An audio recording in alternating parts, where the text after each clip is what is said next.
Soit avec vous. Et avec votre esprit. Évangile de Jésus-Christ selon saint Jean. Gloire à toi, Seigneur. En ce temps-là, Jésus disait aux foules, « Moi, je suis le pain de la vie. Celui qui vient à moi n'aura jamais faim. Celui qui croit en moi n'aura jamais soif. Mais je vous l'ai déjà dit, vous avez vu, et pourtant vous ne croyez pas. Tous ceux que me donne le Père viendront jusqu'à moi. Et celui qui vient à moi, je ne vais pas le jeter dehors. Car je suis descendu du ciel pour faire non pas ma volonté, mais la volonté de celui qui m'a envoyé. Or, telle est la volonté de celui qui m'a envoyé, que je ne perde aucun de ceux qu'il m'a donnés, mais que je les ressuscite au dernier jour. Telle est la volonté de mon Père, que celui qui voit le Fils et croit en lui ait la vie éternelle, et moi, je le ressusciterai au dernier jour. » Acclamons la parole de Dieu.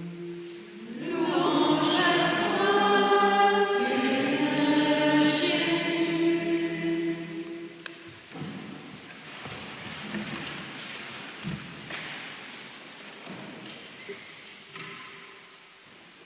Frères et sœurs, vous l'avez remarqué, pendant le temps pascal, la liturgie nous invite à retraverser l'entièreté du livre des Actes des Apôtres.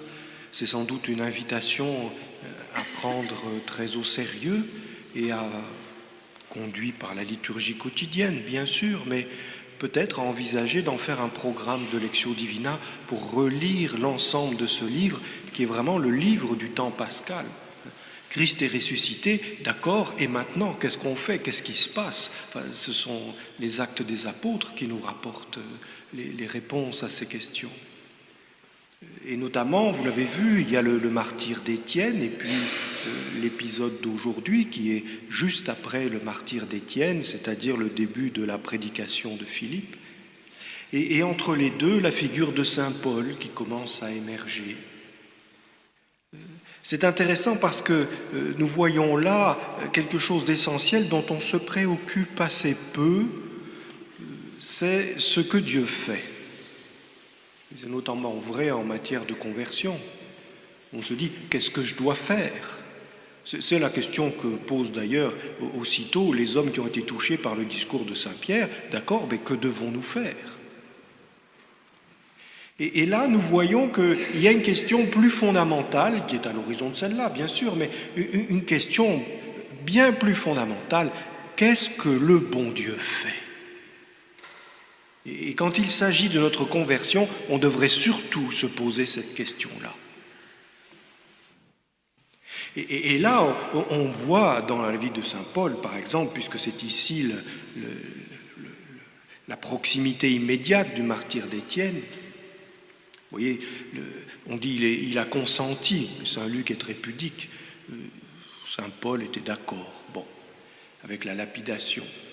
Enfin, les historiens nous laissent entendre que c'était probablement davantage que ça.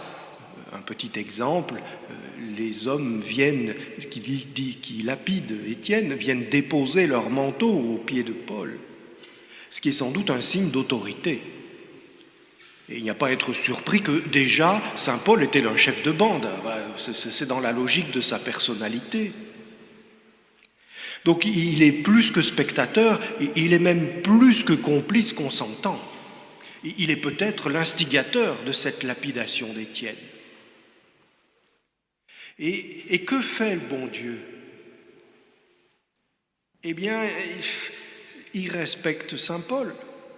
Saint Paul est l'apôtre des nations, celui dont la mission est de propager l'Évangile dans le monde entier. Et il le fait déjà alors même qu'il n'est pas converti. Vous voyez, c'est la persécution conduite par Paul qui fait que l'Église se disperse. Les chrétiens sont malmenés, ils sont arrêtés, ils s'en vont, ils quittent Jérusalem et ils emportent avec eux la bonne nouvelle qu'ils vont répandre partout où ils vont. Donc saint Paul est déjà, paradoxalement, ironiquement, mais par la grâce de Dieu, est déjà à l'œuvre dans sa mission. Alors, bien sûr, il va se convertir, mais là encore, belle conversion à méditer pour le temps de Pâques que la conversion de saint Paul. C'est une drôle de conversion, c'est une conversion qui nous concerne de très près. Parce que saint Paul ne passe pas du péché à la vertu. Il y a des saints qui ont fait ça, Charles de Foucauld ou d'autres. Il ne passe pas de la fausse religion à la vraie religion. Il garde le même Dieu. Il ne se sentira pas moins juif après avoir accueilli Jésus qu'avant. Non, qu'est-ce qu'il fait? Il change de regard sur Jésus. Lui qui voyait dans le crucifié l'affirmation d'une condamnation, d'une malédiction divine, il voit désormais en Jésus le glorifié, le ressuscité. C'est son regard sur Jésus qui change et qui fait qu'il entreprend une nouvelle vie au service même de l'Église qu'il persécutait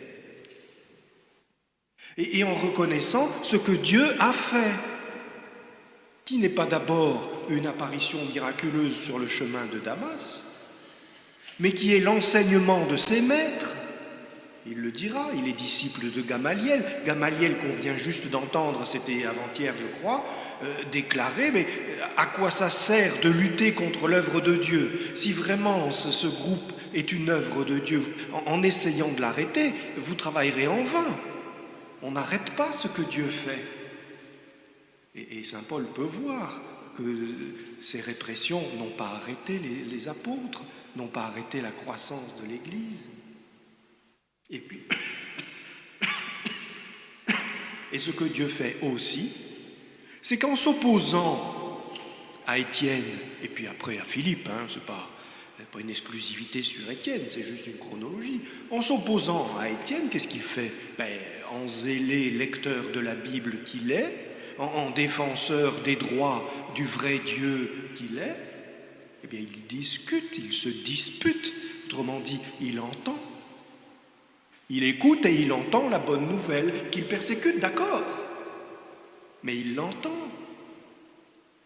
Et la parole fait ce qu'elle annonce. Ce qui veut dire qu'avant même le chemin de Damas, Dieu est à l'œuvre dans le cœur de saint Paul. Dieu est à l'œuvre. Que ce temps de Pâques soit pour nous une occasion de regarder différemment le crucifié, mais surtout de regarder ce que le ressuscité fait, comment est-ce qu'il est à l'œuvre dans chacune de nos vies, et pas simplement depuis le jour de Pâques, mais ni même depuis le jour de notre baptême, depuis toujours. Dieu est à l'œuvre, et que fait-il? Nous saurons bien mieux qui nous sommes en répondant à ce genre de questions. Et donc nous voyons le Seigneur qui, ici, travaille dans la vie de saint Paul et qui donc opère une conversion, parce qu'on a beau dire, mais la conversion c'est d'abord ce que Dieu fait, c'est une initiative de Dieu, c'est une œuvre de Dieu, on n'a aucune prise sur la conversion, aucune. On ne peut qu'attendre qu'elle se produise, on ne peut que se préparer à ce qu'elle arrive. Et la meilleure manière de se préparer est sans doute d'accepter cette idée que Dieu n'est pas obligé de nous visiter, il n'est pas obligé de nous convertir. Déjà, cet état d'esprit l'attire davantage que celui qui se dit « je vais tellement bien travailler que la conversion arrivera automatiquement, comme un salaire, comme un mérite, comme un dû ». Non. Mais nous voyons d'autres exemples de conversion dans la proche proximité dans la proximité du temps pascal. C'est d'abord celle de saint Pierre, évidemment, une autre figure emblématique. Saint Pierre qui a pleuré, saint Pierre qui a reconnu qu'il ne connaissait pas Jésus. Et là, où est la conversion? Parce que, encore mieux que saint Paul, saint Pierre était attaché Depuis qu'il l'a rencontré, Saint-Pierre, aimait Jésus. Donc sa conversion à lui, c'est même pas de changer de cap, puisqu'il est déjà dans les plus intimes. Enfin, quand on monte sur le Tabor, Jésus n'emmène que les plus intimes. Quand il monte à Gethsémani, il n'emmène que les plus intimes. Saint-Pierre en est à chaque fois. Alors qu'est-ce que ça veut dire? Doit-il se rapprocher de Jésus? Quelle est sa conversion?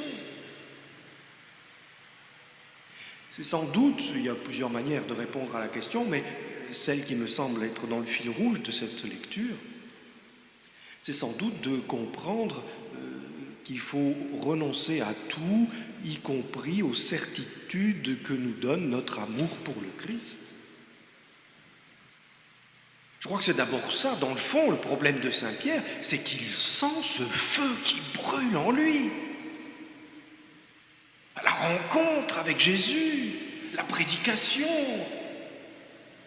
les guérisons auxquelles il a assisté, et puis on l'a dit, le Tabor, enfin, tout ça, il était là, le feu qui brûle en lui, et cette force qui l'habite. Je me battrai pour Jésus, je suis prêt à donner ma vie pour Jésus. Il le sent, c'est concret, c'est vrai, enfin au point qu'avec sa petite épée, il se lance contre une cohorte de soldats armés.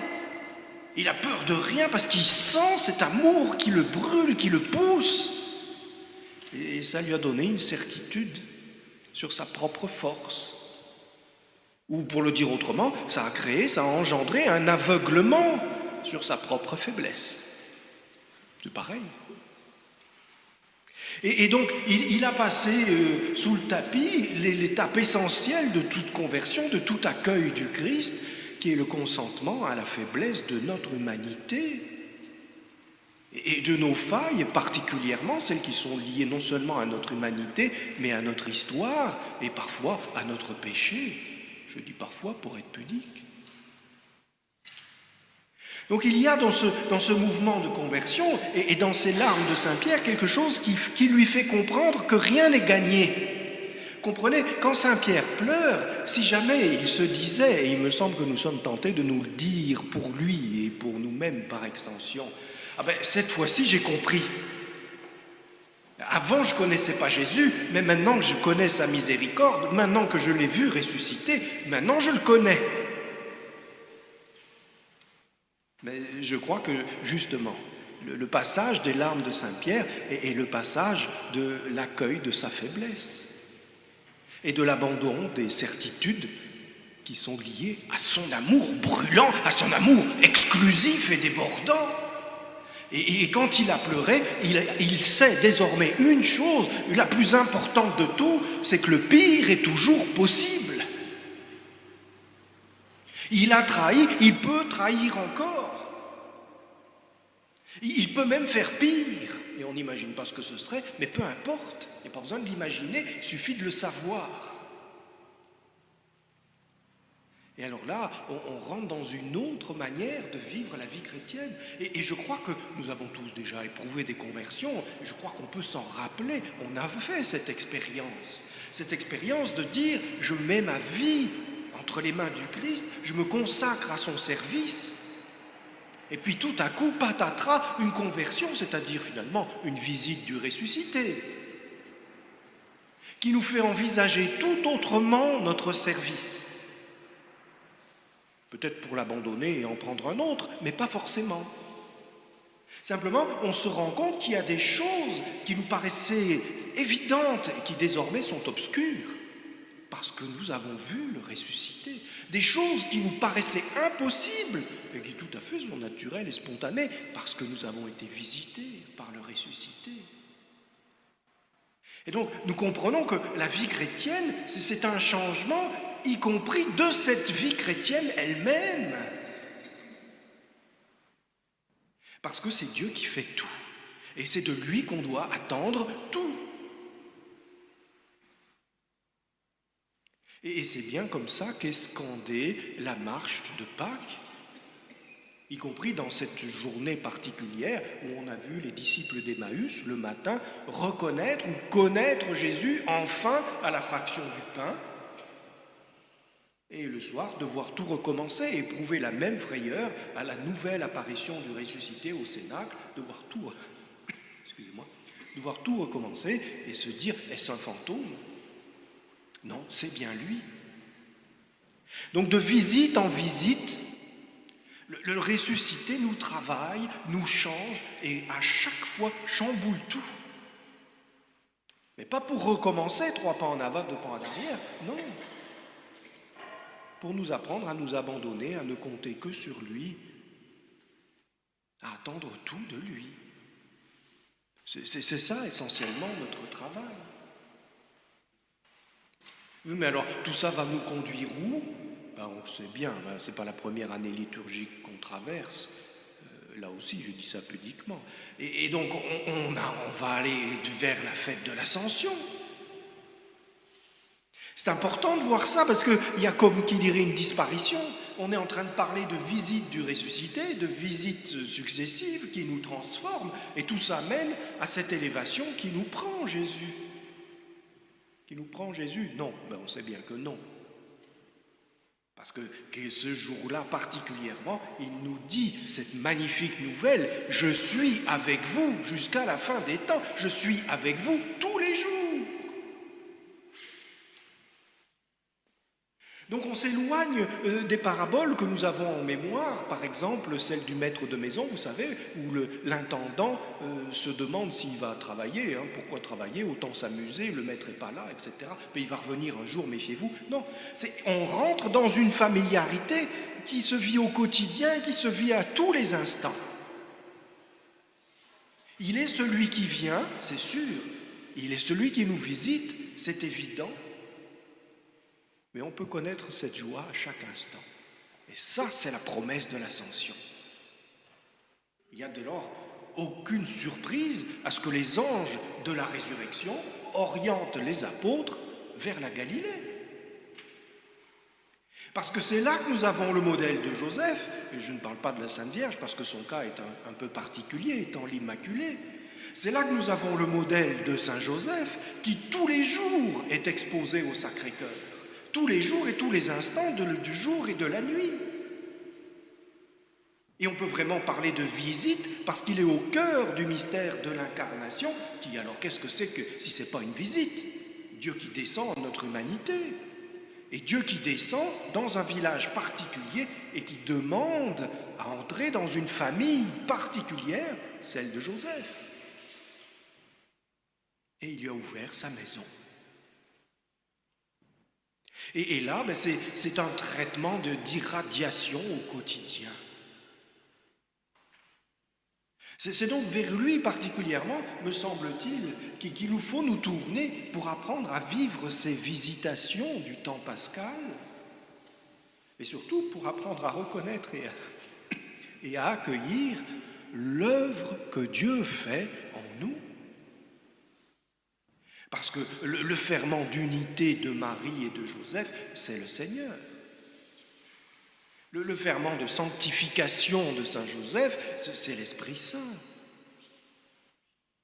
La mission particulière qui fait de Joseph l'homme qu'il est, c'est Dieu le Père.